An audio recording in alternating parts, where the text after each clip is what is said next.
Programme समाप्त करेंगे। Sir, अभी गोचरीय स्थिति जो है इस वक्त, बृहस्पति का कर्क राशि में आना और उच्च का हो जाना, गोचरीय स्थिति जो है अगले 5 महीने शांति की कोशिशें चलेंगी और अगले 5 महीने तक ये टाल मटोल वाली स्थिति बनी रह सकती है, क्योंकि युद्ध चल रहा इसका है इस मतलब वक्त। ये हुआ कि हॉर्मुज बंद रहेगा। हाँ हाँ, युद्ध चूंकि चल रहा है, यहाँ ठोक के ये बोलना कि कुछ नहीं होगा वो फालतू वाली बात है, क्योंकि छिटपुट घटनाएं घटती रहेंगी।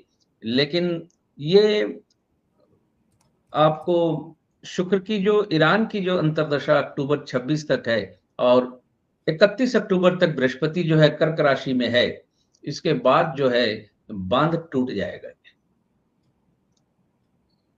इसके बाद जो है ये बांध टूट जाएगा, यानी अगले 5 महीने तक शांति की कोशिशें दिखेंगी, चलेंगी। युद्ध उतना विकराल रूप नहीं लेगा जितना लग रहा है धमकियों से। ट्रंप तो सुबह कुछ बोलते, शाम को कुछ और बोलते हैं। उनकी बातों की कीमत भी कुछ खास नहीं रह गई है अब। उनकी धमकियों को भी कोई सीरियस नहीं लेता। वो धमका देते हैं, सोचते हैं डर जाएगा तो ठीक है, नहीं तो फिर उलटबाजी करने लगते हैं दूसरे दिन। तो अगले 5 महीने तक तनाव बना रहेगा, लेकिन कोई बड़ा हमला, कोई बहुत बड़ा युद्ध नहीं शुरू हो जाएगा अगले 5 महीने में।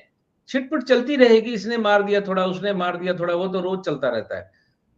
लेकिन 31 अक्टूबर के बाद बृहस्पति जब कर्क राशि से निकल जाएंगे, अब बृहस्पति की दृष्टि शनि से हट जाएगी और सिंह राशि में बृहस्पति आते ही स्थितियां काबू से बाहर हो जाएगी।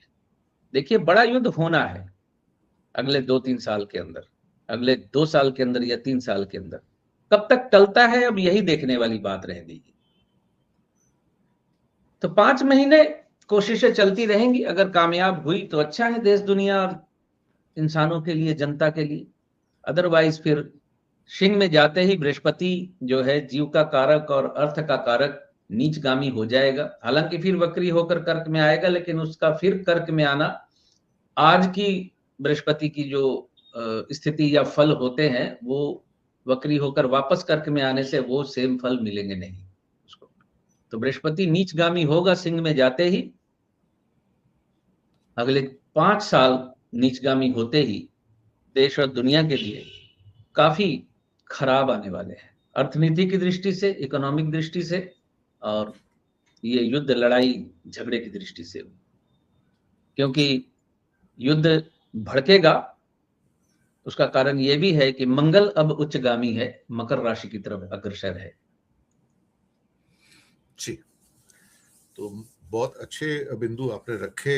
सितारों की जो चाल कैसी है, फिलहाल तो टेढ़ी लग रही है, फेवरेबल तो नहीं लगती, और शांति की कोई कोशिश होती नजर नहीं लग रही है। हाँ, एक लेटेस्ट सूचना ये है कि यूक्रेन युद्ध ने बहुत विकराल रूप ले लिया है इस समय, और भगवान जाने क्या होगा। लेकिन जिस हिसाब से आज रिफाइनरी पे यूक्रेन ने अटैक किया है वो बहुत भयंकर था, और रशिया और पुतिन ने अब कहा है कि इसके बाद अब आप यूक्रेन में आग ही आग देखोगे, और दुनिया उससे अब कांप रही है, क्योंकि पुतिन का गुस्सा 7वें आसमान पर है और डेली वहां पर लोग मर रहे हैं। एक पिछले हफ्ते 22-24 लोग मरे थे, आज भी रात को 15 लोगों की मौत हुई है यूक्रेन के अंदर।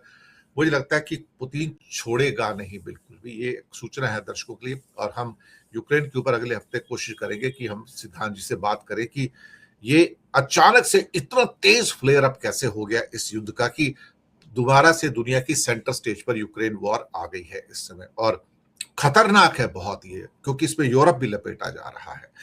तो इसी के साथ हम लेते हैं आपसे आज्ञा, और जो व्यक्ति सिद्धांत जी से संपर्क करना चाहते हैं उनका नंबर हमने नीचे दिया हुआ है डिस्क्रिप्शन में, उनसे संपर्क कर सकते हैं। मैसेज डाल के पहले, फिर जैसे उचित होगा बात कर लीजिएगा आपस में। तो सिद्धांत जी, आपसे भी आज्ञा चाहते हैं। बहुत बहुत धन्यवाद आपका, आपने वक्त निकाला और आप जुड़े। बहुत बहुत शुक्रिया सर आपका। Thank you sir.